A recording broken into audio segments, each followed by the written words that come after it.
Bonjour à tous. Revoici une vidéo concernant les pièges d'ouverture dans la défense française et aujourd'hui je vais vous développer 4 pièges qui concernent la variante Steinitz qui est caractérisée par les coups E4, E6, D4, D5, cavalier C3 et ici les noirs jouent cavalier F6, défense classique, E5 poussé tout de suite avant le développement du fou de case noire et qui va entraîner tout de suite la remobilisation de ce cavalier en D7 en général.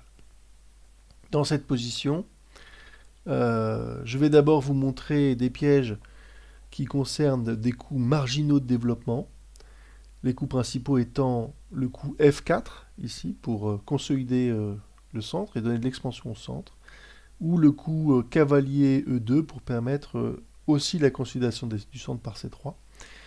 Mais dans les premiers pièges, je vais vous parler de deux coups de développement marginaux et inférieurs, et ce qui rend ces pièges très jolis esthétiquement, je trouve, mais très peu reproductibles. Alors on y va. Dans ce premier piège, les blancs jouent cavalier F3 et les noirs jouent fou B4, suivi de fou D3 pour les blancs. Et là, que se passe-t-il si les noirs jouent le petit roc? Je vous laisse 30 secondes. Bien, je vous ai aidé avec ces couleurs qui vous montrent la position idéale du fou en D3, du cavalier en F3, pouvant atteindre facilement la case G5, et ce d'autant que cette diagonale ici est faible.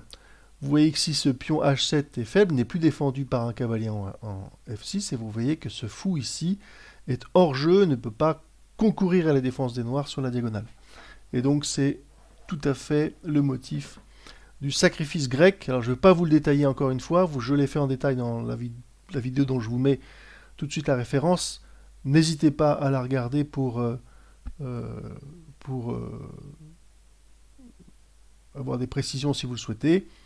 Donc le sacrifice grec, ou sacrifice rituel sur la case H7, fou prend H7. Si le roi reprend, ce qui est le coup privilégié, cavalier G5, et le roi peut revenir en G8 ou aller en G6. On va voir les deux rapidement. S'il va en G8, alors la bonne suite c'est tout simplement dame H5, et là c'est bientôt fini, tour E8. La dame ne va pas en H7, elle prend en F7, elle chasse le roi en H8, elle revient en H5, échec, roi G8, dame H7, roi F8, dame H8 échec, roi E7, échec et mat. Si maintenant, après cavalier G5, le roi va en G6, alors le meilleur coup, vous voyez que le coup dame H5 bien sûr n'est pas possible, le coup dame H4 n'est pas bon ici dans cette position parce qu'il est réfuté par F5. Si le pion reprend, cavalier attaque la dame, et si la dame revient en G3, dame D6 attaque la dame. Et donc il y a une bonne défense des noirs. Je vous la montre ici parce que ça peut vous arriver si vous vous retrouvez dans la position des noirs, d'être capable, d'être susceptible de vous défendre. Donc après roi G6, il faut jouer H4 avec plusieurs menaces. Maintenant dame G4, mais aussi H5. Si par exemple la dame joue en E7, alors H5 échec, roi H6, dame D3 avec une menace de mat en H7. Si la tour va en H8 pour le protéger, c'est le cavalier qui mate ici avec un échec double. Cavalier F7 échec et puis fou C1 échec. Si après dame D3, les noirs jouent F5, alors pion prend en passant, dame reprend et cavalier F7 refait toujours cet échec double qui est mortel. Vous pouvez aussi mater ici par dame H7. Et puis après dame D3, si c'est G6 qui est joué, pour empêcher toujours l'accès à la case H7. Alors cavalier F7, échec, double, le roi peut se réfugier en H7 grâce à la parure du pion, mais la dame vient finir de mater. Donc voilà ce qui se passe. Je reviens un peu en arrière.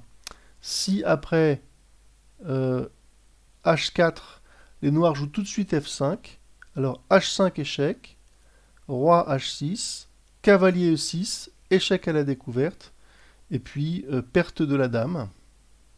Si maintenant, au lieu de jouer F5, les noirs jouent C5, bon, c'est un coup très déconnecté du danger, on va dire. Dame G4, là maintenant peut très bien marcher, et si les noirs continuent dans leur monde, un peu schizophrène, eh bien cavalier prend E6, échec, menace de prendre la dame, mais après roi H7, c'est tout de suite le mat sur G7. Voilà un détail de finition du sacrifice grec. Contrairement à ce que je vous avais montré la dernière fois, ici la dame est sur sa case de départ, il faut donc d'abord jouer le cavalier. C'est pour ça que c'est à peine plus compliqué que la dernière fois.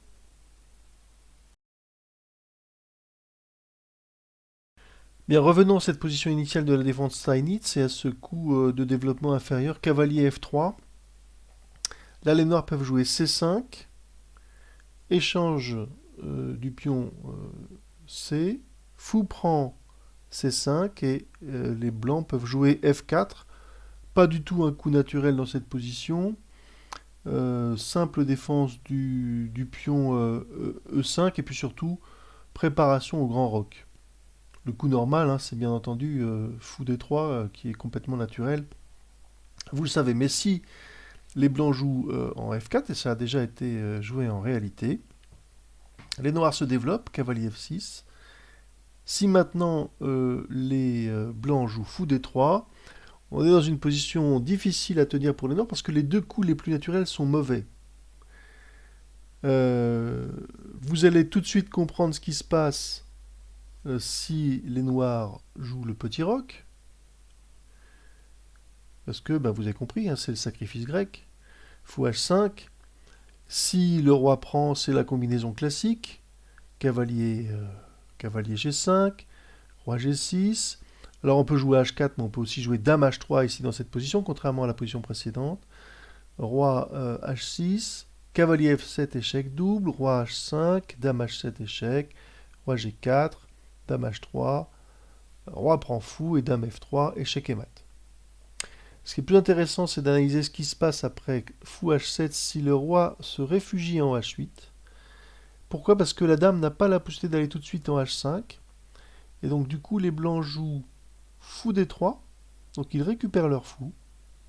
Si les noirs en profitent pour repositionner leur fou en E7 sur la bonne diagonale de défense, cavalier H4 pour libérer l'accès à H5 pour la dame, G6 pour l'en empêcher, sacrifice du fou sur G6.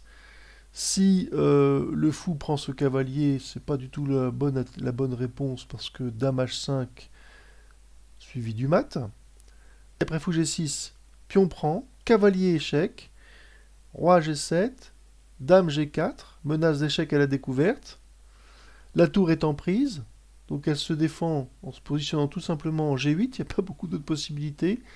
Cavalier prend fou en E7, roi F7, dame H5, échec, roi prend cavalier, dame H7, roi E8, dame prend tour échec, roi E7, fou G5 enfilade, le cavalier s'interpose, le fou persiste, le roi se repositionne en D7, la dame est perdue, cavalier reprend, et on a ici une partie terminée pour les noirs, hein, qui ont un déficit matériel colossal.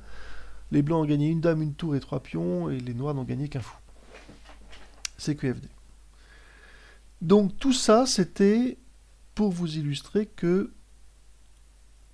ici, le roc était un mauvais coup. Que se passe-t-il si les noirs jouent le coup dame B6? Vous voyez que la dame attaque le pion B2, attaque le pion F2. L'urgence pour les blancs, c'est clairement de défendre le pion F2. Et donc, ils vont roquer. Et si la dame prend le pion B2, alors, ça doit vous rappeler quelque chose, hein, le pion empoisonné, je vous remets la référence de la vidéo. Mais vous voyez que ce n'est pas tout à fait la même configuration que ce que je vous avais montré, puisqu'il y a un encombrement ici sur cette diagonale. Et ce fou ici est mal placé, il va falloir le positionner en D2.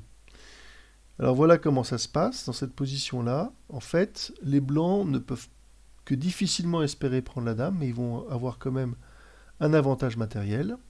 Ils vont jouer cavalier B5, le coup naturel, avec une double menace, mais surtout la principale, c'est que c'est cavalier C7. Alors si le roi veut parer cette menace, c'est tout de suite mal joué. Le fou revient en D2 pour maintenant attaquer la dame, en C3, et la dame sera perdue. Les noirs ont la possibilité de jouer D4 pour défendre cette case C3 et empêcher le fou de se mettre en C3. Tour attaque la dame. Si la dame va en A2, alors tour A1. Et maintenant, si la dame revient en B2, regardez ce qui se passe. Le fou, certes, ne peut pas aller en C3, mais il va en C1. Laisse la tour en prise. La dame a deux cases. Soit il prend la tour en A1, soit elle va en B4. Si elle prend la tour en A1, alors, tout simplement, fou G5 échec et attaque à la découverte de la dame qui est perdue. Voilà. Et si dans cette position, la dame va en B4, alors fou A3, la dame n'a qu'une seule case de repli qui est la case A5 et attaque à la découverte et la dame n'a plus aucune case de repli, elle sera perdue et les blancs ont gagné aussi un fou en prime. Ça c'était après tour A1 ici, le repositionnement en B2. Vous voyez que la dame peut aussi aller en D5, mais ça ne va pas non plus à cause de C4, un coup magnifique. Ce pion doit absolument être pris, il n'y a pas d'autre possibilité sinon la dame est perdue. Donc prise en passant sur C3, cavalier reprend en C3, attaque de nouveau la dame qui maintenant n'a plus du tout de case de repli. La seule possibilité c'est la prise du fou en D3, mais ce faisant, elle s'expose à une attaque à la découverte après fou G5 échec et elle est perdue. Donc c'est une variante un peu plus élaborée du pion empoisonné, où la dame est perdue, à condition que dans cette position, le roi ait commis l'erreur de défendre ici la case D8. Si par contre, après cavalier B5, la dame joue en B4, alors elle va pouvoir être sauvée, elle va pouvoir se sauver. Elle attaque ici le fou en F4. Il se réfugie en D2 pour attaquer la dame. Dame G4, la dame est sauvée, mais la menace qui reste va pouvoir s'exécuter. Cavalier C7 et les blancs récupèrent la tour. Donc voilà pour vous illustrer les deux pièges de cette position, on va dire un peu incongrue. Ici. En fait, dans cette position, il aurait fallu jouer tout simplement A6, et qui était d'ailleurs un coup théorique. Et les noirs survivent très facilement à la suite des événements.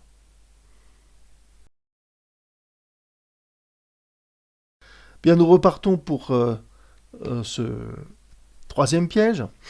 Dans cette position, de cette position critique de la variante Steinitz, les blancs jouent au cinquième coup, dame G4. Alors, ce n'est pas du tout un coup adapté à cette ouverture, principalement ici parce que le pion G est toujours défendu, parce que cette dame s'éloigne de la défense du pion D, et qu'elle menace rien de très concret. Donc il y a un principe d'ouverture qui dit que on sort plutôt les pièces légères avant la dame. Et dans le cas présent, je pense que ça s'applique correctement. Mais je vais vous montrer en fait une partie qui s'est jouée en championnat de jeunes il y a quelques années. Les noirs jouent C5, les blancs jouent fou G5, là encore un coup, une attaque un peu frontale, on est dans une partie de jeunes, pas du tout adaptée à la position. Vous voyez que les pions D et B2 sont faibles ici. Cette dame va tout de suite se positionner sur une bonne case, qui est la case B6, qui va permettre l'attaque simultanée sur ces deux pions. Et vous voyez que ces deux pièces n'ont aucune menace concrète ici à l'aile roi. Là, les blancs défendent leur pion B2 en faisant le grand roc. Sinon, il était pris et sans aucune autre forme de procès. Et ils ne pouvaient pas en même temps défendre correctement le pion D4. C prend D4. Tour prend D4. Et pour l'instant, la position tient pour les blancs, même si ce développement est quand même pour le moins euh, inhabituel avec comme ça deux grosses pièces lourdes qui sont au milieu de l'échiquier. Mais dans cette position, il laisse un pion en prise et tend un piège. Et les noirs tombent dedans. Et brutalement, la prise de ce pion qui attaque la dame, donc ça a l'air d'être un très bon coup, on prend un pion en prise, et on attaque une pièce lourde, et bien se retourne contre les noirs. Regardez pourquoi. Les blancs jouent cavalier prend D5. La reprise, ici, est tout de suite punie par le mat. Enfin, pardon, oui, enfin par le mat en deux coups. Voilà. Et donc, c'est absolument interdit. Le cavalier n'est pas prenable, et il attaque la dame. Si les noirs prennent la dame, alors, cavalier prend dame, et vous voyez que maintenant, la menace des blancs, c'est tout de suite de faire mat par tour D8. Les noirs doivent absolument l'éviter, ils doivent défendre cette case, ils jouent cavalier C6. Mais les blancs, plutôt que de s'occuper de leur tour en prise, bientôt en prise, par exemple en jouant fou H4 pour protéger la case F2, joue un coup beaucoup plus percutant qui est fou B5. Et là encore, ce cavalier maintenant étant cloué, la menace de mat est réitérée. Les noirs jouent fou E7, fou prend, pion prend cavalier, donc la tour comme ça est sauvée, et le fou, malheureusement pour les noirs, reste en lice et se repositionne en G5. Et là maintenant il y a toujours cette menace de mat et la menace de prise du cavalier. Pour parer la double menace cavalier F6 et après A3, eh bien on voit que les blancs sont toujours en position dominante. Finalement, il ne s'est pas passé grand-chose en termes de déséquilibre matériel, mais les blancs sont un petit peu mieux. Deuxième possibilité ici, la dame se protège en jouant dame C5. La meilleure suite pour les blancs, c'est de protéger eux-mêmes leur dame en jouant dame D1. En tendant le même piège, vous voyez que la reprise du cavalier est toujours absolument interdite, parce que tout reprend pion en D5, avec toujours la double menace, reprise de la dame en C5, et menace de mat en D8. En fait, dans cette position, après dame D1, la bonne continuation, c'est tout simplement fou D7, qui bloque toutes ces menaces de mat sur D8 et qui permettent aux noirs de maintenir la position égale. Alors que se passe-t-il pour finir si dame joue en A5? Il y a une menace d'échec en E1. Les blancs peuvent jouer approximativement dame D1. Tout simplement pour vous illustrer que la reprise du cavalier est toujours punie. Si le cavalier est repris ici, et bien tout reprend avec la double menace matée et prise de la dame. En fait, le bon coup dans cette position, c'est tout simplement fou D7, et les noirs vont pouvoir reprendre tranquillement le cavalier. Si maintenant ils jouent un autre coup qui est inférieur, mais qui en tout cas leur permet de ne pas tomber tout de suite, qui est cavalier C6, alors les blancs peuvent jouer fou B5 pour pouvoir clouer ce cavalier. Le cavalier n'est toujours pas prenable, on pourrait croire que la dame est protégée par ce fou, mais que nenni, tour prend D5, toujours la menace de mat. Là, si c'est la dame qui veut protéger, ici en C7, ça ne sert absolument à rien parce que tour, échec, dame reprend et dame reprend pour faire mat. Si c'est le fou qui se met en E8 pour permettre à la tour A8 de défendre la case de mat, alors tour prend E5, les blancs récupèrent ce cavalier, ils ont maintenant un pion d'avance, et si les noirs jouent A6 pour attaquer le fou, eh bien c'est très très mal joué, parce que fou C6 fait échec, et il y a une attaque à la découverte de la dame. Alors donc il ne faut pas jouer A6 bien sûr, puisque la dame est menacée de cette attaque à la découverte. Il faut bouger la dame, et le meilleur coup c'est dame A2. Si les blancs jouent C3 pour se prémunir d'une éventuelle attaque sur 1 pour donner de l'espace au roi. Fou A3 est un très bon coup. Et si les blancs acceptent le sacrifice, ils se trouvent directement en difficulté. Je vous montre la suite qui est un peu longue. Dame prend A3, roi B1, dame A2 échec, roi C1, petit roc. Vous voyez que la tour est en prise, que les blancs de toute façon vont récupérer une pièce au pire en jouant F6. Donc sacrifice de qualité en E6. Pion prend tour, cavalier F3, cavalier A5, menace échec au roi, dame D6, échec en B3, roi D1, dame B1 échec, roi E2, dame prend tour, dame prend pion échec, roi H8, dame prend B3.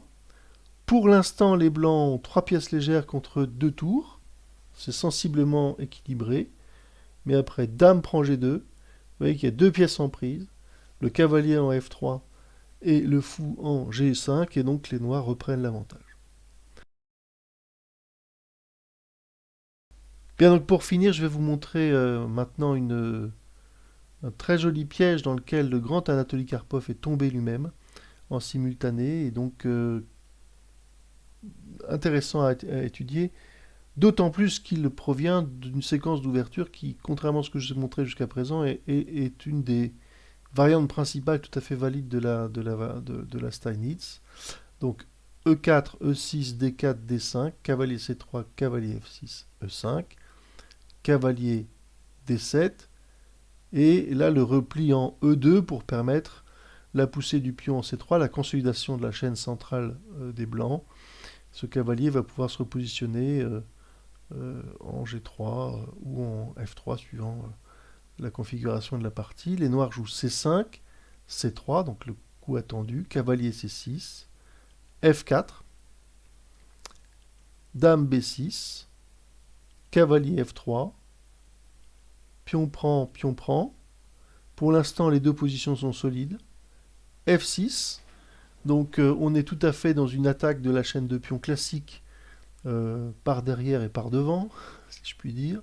Donc F6, G3, donc un coup de développement tout à fait reconnu dans cette position qui permet au fou blanc d'aller en fianchetto sur G2 ou H3. Fou B4, et dans cette position, le bon coup, c'est le repli du cavalier en C3. Et après, donc il n'y a plus du tout de danger immédiat pour les blancs. Mais là, dans cette position, Anatoly Karpov a joué fou D2, qui est quand même un coup tout à fait intuitif, tout à fait logique et naturel. Donc c'est un très très joli piège qui est donc dans lequel est tombé Karpov. Pourquoi? Parce que maintenant, pion prend E5, pion prend E5. On peut voir, on va analyser tout de suite ce qui se passe si c'est le pion D qui reprend. Là, c'est le pion F. Petit roc. Donc attaque du cavalier en F3, profitant donc de l'ouverture de la colonne F. Fou G2 défendant le cavalier. Et cavalier prend E5. Donc ce cavalier en E5 est tout à fait redoutable. Pourquoi? Parce que si le cavalier reprend, regardez ce qui se passe. Le cavalier reprend. Et si il est repris, eh bien, je vous laisse 2 secondes. Vous avez vu. Dame F2, échec et mat. Donc le cavalier ne peut pas être repris. Il menace lui-même. Cavalier D3, échec et mat. La seule défense, c'est tout simplement fou C3 pour permettre de défendre la case D3. Et alors, fou D7. Vous voyez que dans cette position, les blancs ne peuvent toujours pas reprendre le cavalier en E5. Ils ne peuvent pas non plus reprendre le fou en B4. Pourquoi? Parce que dame prend B4, dame D2, cavalier D3 échec. Donc là, le roi se réfugie en D1. Cavalier prend B2 échec. Roi C1. Tour C8 échec. Cavalier C3. Tour C3 échec. Roi B1. cavalier C4, échec à la découverte, dame B2, dame prend B2, échec et mat. Si, juste pour finir cette variante, après cavalier prend B2, le roi repart de l'autre côté en E1, alors cavalier D3 revient à faire échec, cavalier D1, et là, pour éviter la répétition de coups, fou A4 échec, dame C2, fou prend C2, roi prend C2, tour échec, roi prend cavalier, dame A3 échec, roi D2, dame B2 échec, tour D3, tour C2, tour D2, tour E2, dame C2, échec et mat. Je reviens un petit peu en arrière. Je vous ai dit dans cette position, le fou ne peut pas être pris, mais le cavalier non plus. Qu'est-ce qui se passe si le cavalier est repris? Échec. Bon, là, c'est pas mat. Il y a une case de fuite en D2. Fou C5.